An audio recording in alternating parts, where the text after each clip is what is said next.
Hey guys, so I just wanted to preface this video with I know the Marina Joyce situation is dead and that she's fucking insane. But I haven't been able to upload in a week or two simply because my computer decided to fuck itself. And now that it's back up and running, here we are. And you know what? I felt like posting this audio anyway, even though most of it's just entirely bullshit based on my opinions, before I realized that she's just crazy and wants to be a goddess. So here you go guys, my rant on Marina Joyce that is like a week late. Hey guys, what's up? I really didn't bother looking into this girl because I didn't think it was necessary, but after a few videos of watching other people cover the subject, I decided to look into it and do a fuck ton of research myself. I didn't even get any sleep doing this shit. And you read the title by now, it's my thoughts on the Marina Joyce situation. Alright, let me preface this by saying that these are only my thoughts and theories on the situation. For all I know, this could all be a fucking bunch of bullshit because all of the evidence points in 18 different fucking directions. And I know I'm late on this, but I needed to get a script out of my sleepless nights of doing this research. So, you know what, just bear with me here. I started off with her most recent video, Summer Lookbook, and I watched this and boom, my interest was directly sparked. The whole video, you can tell she's reading word for word from a script, and it's a sponsored video, so I guess it could be forgiven, but this doesn't seem like her normal self. So obviously it's her modeling the clothing, and I've never seen something look more forced.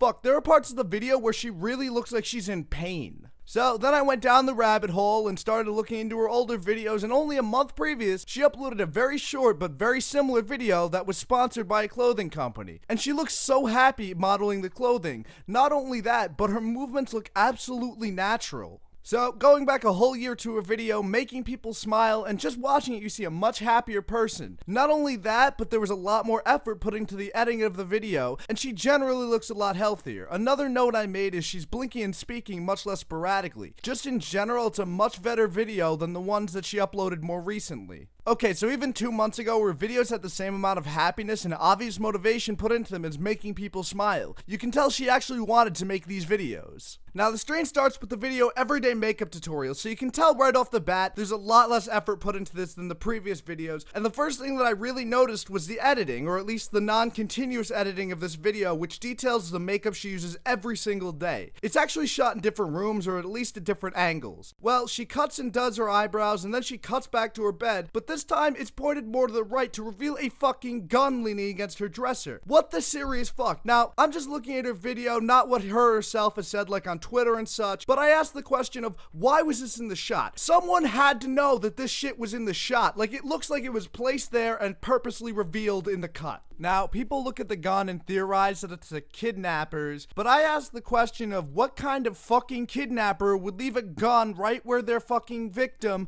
could just go and pick it up and aim it at him and kill him with it. Like, I really don't get it, but alright, so the next cut is to an entirely different room, and I guess it's to be noted that in this room, the video is very, very rushed. Like, in the other part of the video, she kind of tells you how she does the makeup itself, and in this video she just kind of says, oh, I'll be back when it's done, and then comes back and it's done. So next is the infamous Q&A video, where the energy and editing seems to be back, but she says she hasn't changed at all and seems to be ignoring the concerns that she's been kidnapped or anything, just saying that she's getting dislikes because of a thumbnail with a penis on it, and she also states that she's totally sober. Then you have the infamous part of her jumping and a chain being heard, which could be explained by her having some dangly metal shit in her pocket. People are theorizing that she's chained to the floor, which if you really want to overanalyze it, she could be jumping up and down to try to make the chain make noise, but I seriously doubt she's chained to the ground. And I even have a theory where it sounds like it's almost edited in. Now, where you truly start to see her go downhill is the video Date Outfit Ideas, where she starts outside, where she's awkwardly displaying her dress, and you know what, I guess it's to be noted someone points at her and has like almost a script looking thing, but it's a YouTube video, a script is almost always necessary. But people have stated that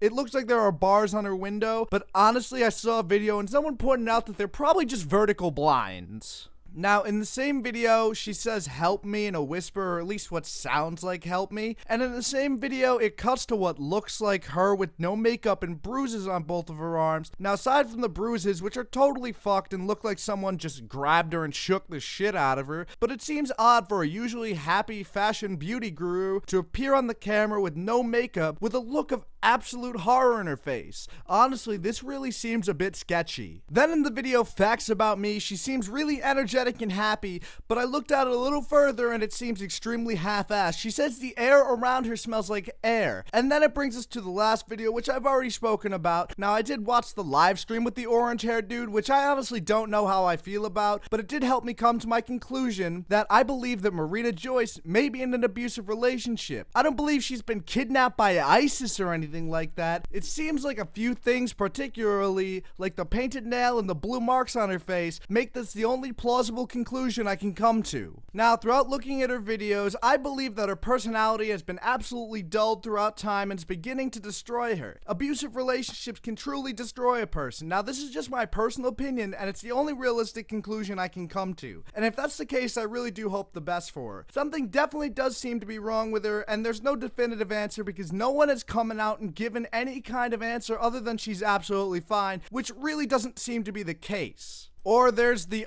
other conclusion I can make, which is this is all a very, very elaborate ploy for views. And if that's the case, it's worked very, very well, Miss 32 million views. Alright guys, thanks for watching. If you agree with me on this or just like the video, please leave a like. And if you want to see some more of my stuff, please sub. Alright, peace guys.